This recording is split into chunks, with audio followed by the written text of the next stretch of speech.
বিএনপির চেয়ারপারসন বেগম খালেদা জিয়ার উন্নত চিকিৎসার জন্য বিদেশে যাওয়ার বিষয়ে আগেই নিশ্চিত করেছে অন্তর্বর্তী সরকার, কিন্তু তার শারীরিক অবস্থা বিবেচনায় কিছুটা বিলম্ব হলেও অবশেষে বিদেশ যাচ্ছেন তিনি।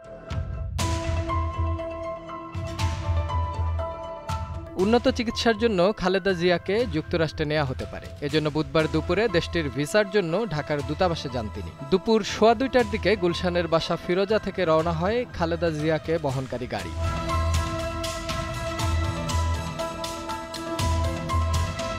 ঢাকার বারিধারায় অবস্থিত মার্কিন দূতাবাসে 2:22 পৌঁছান খালেদা জিয়া। বিএনপি চেয়ারপারসনের প্রেস উইং থেকে এই তথ্য জানানো হয়।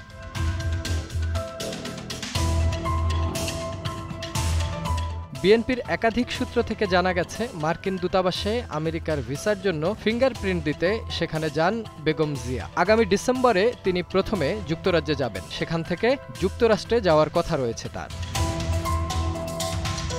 এর আগে দুপুরে জিয়া চ্যারিটেবল ট্রাস্ট দুর্নীতি মামলায় 7 বছরের দণ্ডের বিরুদ্ধে বিএনপি চেয়ারপারসন খালেদা জিয়ার আপিল মঞ্জুর করেছেন হাইকোর্ট। বুধবার বিচারপতি এ.কে.এম. আসাদুজ্জামান ও বিচারপতি সৈয়দ এনায়েত হোসেনের সমন্বয়ে গঠিত হাইকোর্ট বেঞ্চ এ রায় দেন।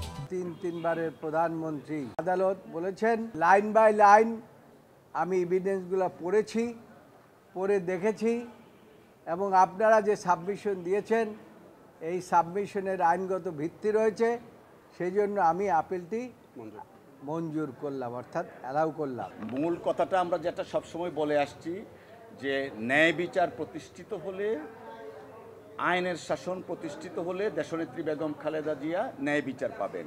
আমাদের লার্নের সিনিয়র স্যার বলেছেন এই মামলাটা মূলত ছিল পলিটিক্যালি মোটিভেটেড একটা কেস, যেখানে কোনো আইনগত ভিত্তি ছিল না। প্রাইভেট ট্রাস্ট যদি কোনো ডিসপিউট থাকে, প্রাইভেট ট্রাস্ট অ্যাক্ট দ্বারা সেই ডিসপিউটটা সলভ করা হবে। কিন্তু শেখ হাসিনা ওয়াজেদ, যিনি বর্তমানে পলাতক আছেন ভারতে এবং আইনের দৃষ্টিতে ফিউজিটিভ, তার প্রত্যক্ষ নির্দেশে তত্ত্বাবধানে দেশনেত্রী বেগম খালেদা জিয়াকে রাজনৈতিকভাবে হয়রানি করার জন্য এবং দলকে ক্ষতিগ্রস্ত করার জন্য এই অসৎ উদ্দেশ্য নিয়ে মামলাটা দায়ের করেছিলেন। 2010 সালের 8 আগস্ট তেজগাঁও থানায় জিয়া চ্যারিটেবল ট্রাস্ট মামলা করা হয়। তদন্ত শেষে 2012 সালে খালেদা জিয়া সহ 4 জনের বিরুদ্ধে আদালতে অভিযোগপত্র দেয় দুদক। 2014 সালের 19 মার্চ খালেদা সহ 4 আসামির বিরুদ্ধে অভিযোগ গঠন করেন আদালত। 2018 সালের 19 অক্টোবর রায় ঘোষণা করা হয়। মির্জা শাখের সাকিব, দীপ্ত সংবাদ, ঢাকা।